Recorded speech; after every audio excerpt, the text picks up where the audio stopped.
Сәлем қыздар, бүгін ең дәмді болып шығатын самсаны жасап көрсететін боламын.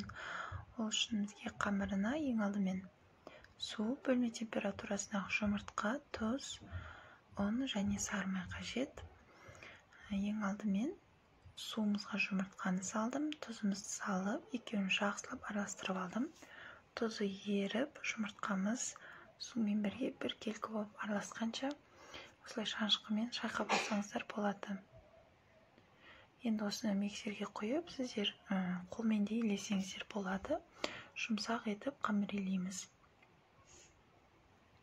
Қатты қылып жіберудің қажеті жоқ. Мен нақты қанша грамм ұн қосқанымды, қанша су кеткенін жазып қалдырамын астына. Тура мен жасағандай етіп жасасаңыздар, өте дәмді болып шығады. Видеоны соңына дейін қараңыздар, лайк басып, менің каналыма тіркеліп кетіңіздер. Менің қамырым дайын болды. Енді осы қамырды екіге бөліп, осы кезде ғана майымызды ертіп аламыз. Майды алдын ала ертіп алмаңыздар, себебі сіздердің майларыңыздың сапасы нашар болса, егер маргарин болса, ол суы шығып кетуі мүмкін. Сондықтан қамырды илеп болғаннан кейін ғана ертіңіздер. Сосын бір қамырға жарты бөлігіне кететін майды бөлек, сосын екінші бөлігіне бөлек ертіп аласыздар. Ал егер сапасы жақсы май болса, онда басынан бірге барлығын ертіп қойсаңыздар болады. Міне осылай жұп-жұқа етіп жайып шықтым. Көріп отырғандарыңыздай астындағы столдың түсінен осылай қара болып көрініп тұр, жұқа болған соншалықты. Енді осыған еріген майымызды құйып, біркелкі етіп жағып шығамыз. Майды көбірек етіп жаға беріңіздер. Сосын бұл майды жағып болған соң 5-10 минут қойып қоямыз. Май біздің қамырымызға сіңуі қажет. Сосын осылай видеодағыдай созып, тартып, осылай ораймыз. Қамырды ораған кезде тартыңыз, бірақ ораған кезде нығыздап жібермеңіз.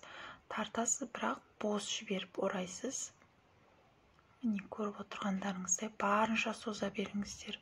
Жұп-жұқа болып тұр, көріп тұрсыздар, әне. Жұқа болған сайын сіздің самсаларыңыз ауызда еритін күшті болып шығады. Үгітіліп тұратын қамыр болып шығады. Тура осылай жасаңыздар. Қорықпай соза беріңіздер. Кішкене жыртылып кетсе де ештеңе қылмайды. Қатты жұқа болған сайын жақсы шығады. Енді орап болған соң осыны кері кетіп, екі жаққа қарай осылай домалатып аласыздар. Сосын бұны морозильникке жарты сағаттай, сосын холодильникке, яғни үстіне 1-2 сағат қойып қоясыздар. Енді салмасына мен тауықтың етін пайдаландым. Сіздер кез келген етті пайдалана берсеңіздер болады. Тіпті етсіз асқабақпен жасасаңыздар да болады. Менде тауықтың еті, 2 картоп, пияз, тұз, бұрыш және кішкене чеснок қосып жібердім. Бірақ сіздер өз қалауларыңызбен қоссаңыздар болады. Картопты, пиязды өте майдалап турап жібересіздер. Сонда білінбей кетеді арасында. Және езіліп күшті болып піседі. Осылай майда етіп чеснок бәрін турап алып, үстіне тұз бен бұрышты қосып жібердім. Және де араластырған кезде қасықпен араластырыңыздар. Қолмен мұжып араластырудың қажеті жоқ. Мынау сіздің суы шығып кетуі мүмкін пияздың. Осылай қасықпен кішкене жеңіл қылып толық араластырып аласыздар. Сосын бұны тоңазытқышқа бетін жақсылап жауып қойып қойсаңыздар, тұзы, дәмі сіңіп жақсы болып тұрады. Міне морозильникте мен қамырымды алып шықтым. Холодильниктен, яғни сіздерде неғұрлым көп тұрса, бұл өте күшті болады.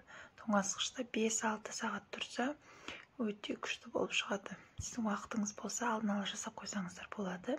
Міне осыны бөлгеннен кейін бір жағын ғана қысып, асты ашық тұрады. Үстінен осылай басамыз. Міне осылай басып дайындап алдым. Енді осыны жаямыз.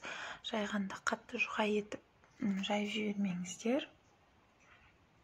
Қалыңдау етіп, видеода көріп отырғандарыңыздай осылай жайып алып, енді қамырының ішіне салмасын салып, жақсылап түйіп аламыз.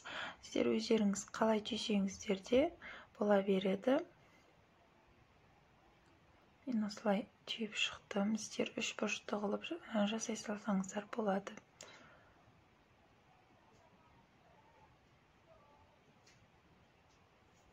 бетіне кішкене жұмыртқаның сарысын жақтым. Жұмыртқаның ағын пайдаланбаңыздар, себебі жұмыртқаның ақ-уызын пайдалансаңыздар, ол қамырдың бетіне сіңіп, дәмі өзгеріп кетеді. Сондықтан тек сары уызын ғана жағасыздар. Осылай көріп тұрғансыздай қатпарлары піспей жатып көрініп тұр. Өте күшті рецепт, сіздер де жасаңыздар. Осылай жұмыртқаның сары уызын жағып, бетіне кунжут немесе мак сепсеңіздер болады. Міне шықты, пісіп, мен 220 градуста шамамен 25-30 минуттай пісті. Өте күшті қытырлап, ішіндегі сочный болып шығады. Енді жасап көріңіздер міндетті түрде. Менімен бірге болғандарыңызға рахмет. Сау болыңыздар.